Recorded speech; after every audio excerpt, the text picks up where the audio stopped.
If you're new here, welcome. I post videos on easy but effective craft ideas, so make sure you like and subscribe along with checking out my other videos. For Christmas, my husband bought me a custom paint by numbers canvas of one of our favourite wedding photos. And yes, I didn't wear a white dress. I'm going to detail out all the steps I took to ensure that my canvas came out the best possible. If you're a beginner or just looking for tips to improve on your last paint by numbers, here are 20 tips to help you along. Broken down into 2 parts, my first 8 tips come before you even start painting. 1. Unroll the canvas and iron it first. If you've bought a standard design, it's likely to have been stored for a while, and this will stop the paint cracking later when you try and stretch it onto a canvas or frame it, as I'm going to. 2. If you're not going to put it onto the canvas provided first, tape the canvas to a piece of cardboard or something solid to allow you to move it around easily. I constantly spanned the painting around as I did it, and it took me a couple of days to complete, so this helped in storing it as well. 3. You could also do this with a masking tape edge to create a perfect finish to your edges on your paint by number as well. 4. Take photos of the canvas before starting, especially close-up parts that are more complicated. There were a lot of areas on mine which I needed to refer back to the photos where I'd missed parts as I'd painted over, or there were parts that didn't even have numbers on. 5. Mine came with numbers to stick onto the pots to allow you to easily move between the colours without having to work out which ones you need. If you don't have this included, do it yourself. Some of the paint by numbers I've seen come with the pots numbered already. I also line these up on the table in front of me in numerical order, which will also save time while painting. 6. Sit somewhere comfortable as you'll be there a while, along with good lighting as some of the numbers are very small. 7. You may find for lighter colours that you need to do several layers to get rid of the lines or numbers. Knowing this now, I just would have gone and got some cheap white paint and painted over the entire canvas with a thin layer before starting. I also think that this would have given a better layer for the paint to stick to, along with not allowing the lines to stand out as much. You could cover just the numbers with a white coloured pencil before painting if you'd prefer. Just don't use anything oil-based. 8.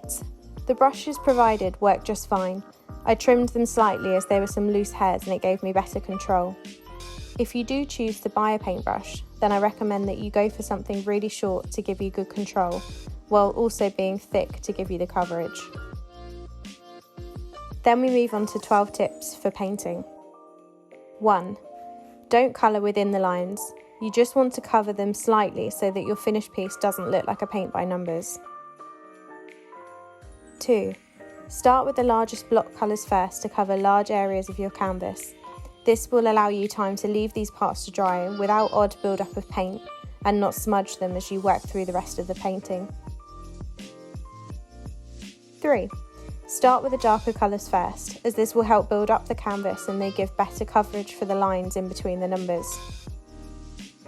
4. I chose to have 2 cups of water along with some kitchen roll handy. Firstly, wipe the excess paint off the brush with the kitchen roll, then wash it in your dirty pot, wiping it again with the kitchen roll, and then use your clean pot to make it definitely clean. These steps will keep your water pots cleaner for longer and allow you to not need to get up all the time for fresh water. 5. Make sure you don't leave your paintbrushes in the water or these will ruin the tips. Lay them flat to dry. 6. Depending on what handed you are, start with the furthest part of the canvas and work towards you to avoid smudging your work. 7. You might need to mix the paints a little before you start painting with them, especially if you've opened them previously. The other end of your paintbrush works perfectly for this. 8. Just dip the tip of your paintbrush into the pot. In a lot of cases, especially in the smaller parts, you will need the tiniest part of paint and this will increase your precision. 9. If you're struggling with the really small parts with the paintbrush, you could always use a toothpick instead. 10. Open up one pot at a time. They are small pots and will dry up quickly if you leave them open. Work through the numbers one by one, painting each section separately. 11. Don't be afraid to make mistakes. It is just paint and you can largely paint over any mistakes with the correct colour.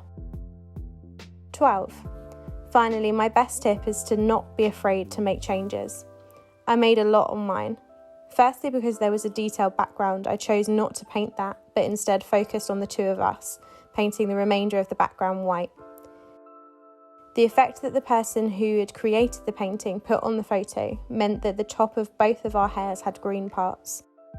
I didn't want that, so narrowed down to 3 colours that matched the shade differences that were browner and replaced them. I also wasn't happy with the lack of shade difference in Jack's suit, so added extra details afterwards, along with amending some of the lighter blacks to the next shade lighter to create more definition.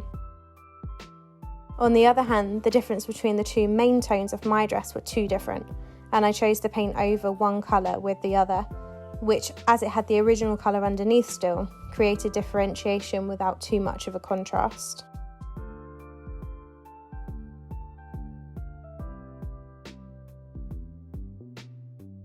And there you have it. Now you can start painting your paint by numbers. Take your time and have fun with it. It's actually really therapeutic and I enjoyed doing it. Don't forget to like and subscribe and stay tuned for more of my videos.